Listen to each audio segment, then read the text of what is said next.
Alors ce dont je vais vous parler, c'est un chapitre qu'on pourrait dire oublié de l'histoire de l'immigration en Belgique. C'est une immigration intérieure et donc c'est la raison pour laquelle elle est oubliée. On ne considère pas aujourd'hui que les nombreux Flamands et Wallons qui sont arrivés à Bruxelles ont été des immigrés. Or, ce sont bien des immigrés dans le sens où il y a une différence culturelle, linguistique très importante, par exemple, entre l'élite bruxelloise telle qu'elle existe à l'époque, qui est une élite essentiellement qui parle français, et tous ces gens qui arrivent des campagnes de Wallonie, de Flandre, essentiellement des campagnes environnantes autour de Bruxelles, ces gens qui ne parlent pas le français. Ils ne parlent pas en tous les cas le bon français. Ils parlent des Wallons, ils parlent des dialectes flamands, et donc il peut y avoir une différence culturelle entre ces nouveaux arrivants et les habitants bruxellois, on va dire d'origine, entre guillemets, si ça existe, qui est aussi grande que celle qu'on a pu rencontrer plus tard dans les vagues d'immigration à la fin du XXe siècle. Et c'est une perspective que très souvent on n'a pas. On s'imagine que le Belge est un Belge. En réalité, la Belgique existe à peine à ce moment-là.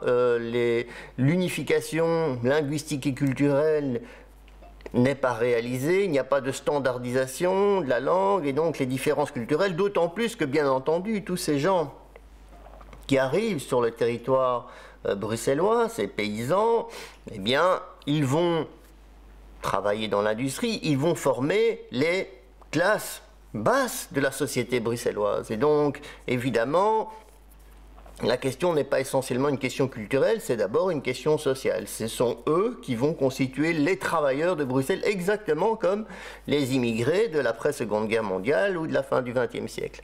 Donc, il est tout à fait correct de considérer cette grande vague d'immigration, le terme vague n'est peut-être pas exact, mais enfin cette grande phase de l'immigration comme la première vague d'immigration qui existe à Bruxelles. Rappelons-nous que entre 1820 et 1830, Bruxelles, ce qu'on peut appeler le Bruxelles morphologique, c'est-à-dire l'ensemble des communes qui constituent la ville morphologique de Bruxelles, Saint-Josse, Bruxelles, etc., c'est à peu près 100 000 habitants au moment de l'indépendance. Au début du XXe siècle, on est à 800 000 habitants. Ce n'est pas la croissance naturelle qui a permis de faire x8 en 80 ans. Ce sont bien une immigration qu'on appelle habituellement l'exode rural, mais c'est bien une immigration pour les raisons que je vous ai exposées, à savoir que ce sont des gens qui viennent pour trouver du travail. Ce sont des gens qui travaillent dans l'industrie, les services de base, etc., etc., donc qui vont remplir les fonctions les plus basses et les moins bien rémunérées au sein de Bruxelles, et ils représentent une arrivée très importante et pendant une très longue période. Si bien que, au XIXe siècle, à la fin du XIXe siècle, la majorité des gens qui habitent Bruxelles ne sont pas nés à Bruxelles. C'est beaucoup plus encore qu'aujourd'hui, d'une certaine façon. Donc, il s'agit là d'une première de 3 grandes vagues d'immigration, pourrait-on dire, sur Bruxelles. La première, elle a concerné des ruraux flamands et wallons qui viennent à Bruxelles pour trouver un travail au moment où il y a un développement économique absolument extraordinaire de la ville. La seconde vague d'immigration, c'est celle qui a lieu après la Seconde Guerre mondiale, dans les années 60, 70 en particulier, qui concerne essentiellement le bassin méditerranéen. La troisième vague d'immigration, après le ralentissement des années 80, c'est celle qui commence à la fin du XXe siècle et qui est beaucoup plus diversifiée quant à ses origines. Alors, quels sont les enjeux liés à cette immigration qui a fait Bruxelles, puisque la majorité finalement des habitants de Bruxelles sont issus de cette première vague d'immigration et puis des vagues d'immigration bien sûr suivantes.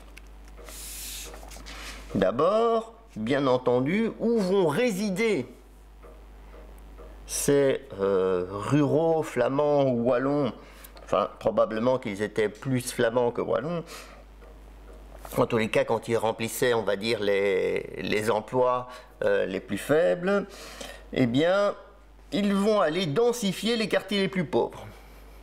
Hein, c'est un élément tout à fait essentiel. Ils vont s'installer le long du canal, dans la partie ouest du Pentagone, dans les ruelles densifiées de la ville de Bruxelles. Et on voit très bien que l'enjeu lié à cette immigration n'est pas tellement un enjeu culturel, bien entendu, bien que, je vous l'ai déjà dit, la différence culturelle entre l'élite francophone et ces nouveaux arrivants est importante. C'est d'abord, évidemment, un enjeu social qui va amener d'ailleurs à des réactions, à des politiques. Il y a différentes politiques qui vont construire Bruxelles, qui vont fabriquer Bruxelles en réaction à cette densification de la ville. Et cette densification de la ville, elle est liée à ces nouveaux arrivants qui viennent, en quelque sorte, constituer l'essentiel de la main-d'œuvre, notamment dans l'industrie.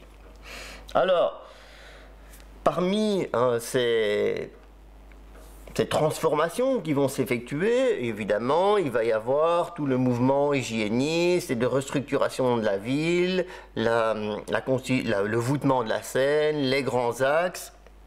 Tout ça est indirectement lié finalement à cette immigration-là. Aussi, c'est quelque chose d'intéressant, la peur des concentrations ouvrières va amener une certaine réaction en matière de politique de transport. L'idée arrive très très tôt en Belgique, en tous les cas à la fin du 19e siècle, de au maximum laisser les ruraux chez eux et leur permettre de venir quotidiennement à Bruxelles. C'est un élément tout à fait essentiel. Dans les années 1880, on a une politique de transport bon marché pour le train, des abonnements extrêmement bon marché. L'objectif est très explicitement de cette politique, c'est de maintenir, en particulier les ruraux flamands, là où ils vivent. Qu'ils restent dans leur village, qu'ils restent dans leur petite ville avec le curé, etc. et tout l'encadrement. Et surtout qu'ils ne viennent pas, en quelque sorte, encore densifier une ville devenue trop dense, trop sale, trop dangereuse, avec trop d'ouvriers concentrés. Et donc c'est la raison pour laquelle, depuis la fin du 19e siècle, vous avez d'importantes navettes qui viennent par exemple de la vallée de la Dendre, jusqu'à Bruxelles, autour d'Alost, etc. Donc vous avez, depuis cette époque-là, un mouvement très important de navettes, notamment depuis cette zone-là, évitant dès lors que l'accroissement de la population soit encore plus important et surtout l'accroissement des pauvres. Et surtout, chercher à maintenir ces classes pauvres et paysannes d'origine, à les maintenir chez eux, c'est-à-dire dans leur milieu rural, de façon à ce que finalement la ville ne devienne pas incontrôlable. Alors qu'est-ce qu'on sait au cours de toute cette période, jusqu'en 1947, on sait que Bruxelles s'est francisée. L'élite a toujours été francophone, mais du fait même du statut de Bruxelles comme capitale de la Belgique, capitale économique, capitale politique bien entendu, et du fait que la Belgique a été construite comme un État centralisé, unitaire et francophone officiellement, mais Bruxelles nécessairement s'est progressivement francisée, y compris probablement des personnes d'origine flamande, puisque la francisation a tout de même à Bruxelles été relativement rapide. C'est la seule ville, d'ailleurs, flamande d'origine, puisqu'il s'agit bien d'une ville flamande qui était majoritairement flamande au moment de l'indépendance, c'est la seule ville qui a connu cette francisation. Alors qu'il existait une élite francophone à Gand, à Anvers et même dans des villes moins importantes de Flandre, la francisation ne s'est jamais réalisée. Il n'y a bien qu'à Bruxelles qui a eu cette francisation. Par contre, vous avez un élément très intéressant lié à l'enseignement, c'est qu'on voit très très clairement où sont situés les Flamands à Bruxelles. Et pour une partie importante, les plus fortes concentrations de Flamands se situent vraiment à l'ouest de la ville, et en particulier au nord-ouest de la ville. On est autour de Gett, Koekelberg, et ce sont les communes où la proportion de Flamands est de loin la plus importante. Donc, loin de nourrir l'image que certains peuvent avoir des Flamands à Bruxelles, à savoir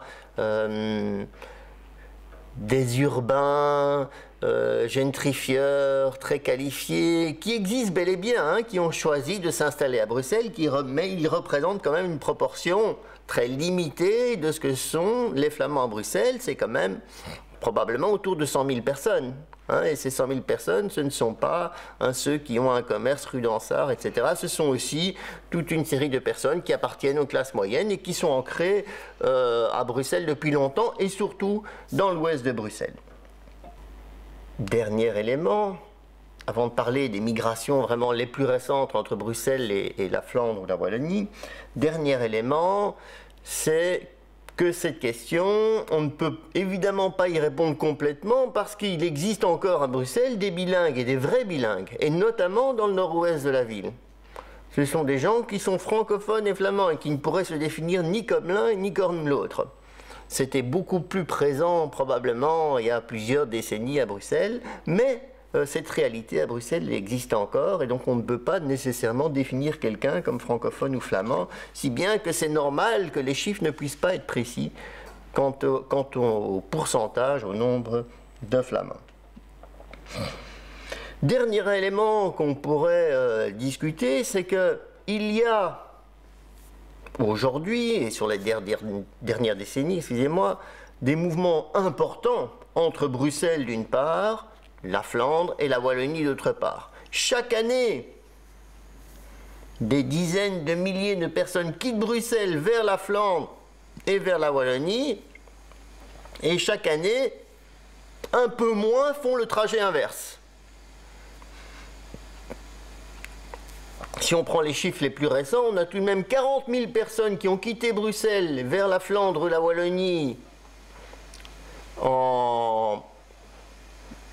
vers 2018 ou 2019, et 25 000 personnes qui sont arrivées de Flandre et de Wallonie pour s'installer à Bruxelles au cours de la même année.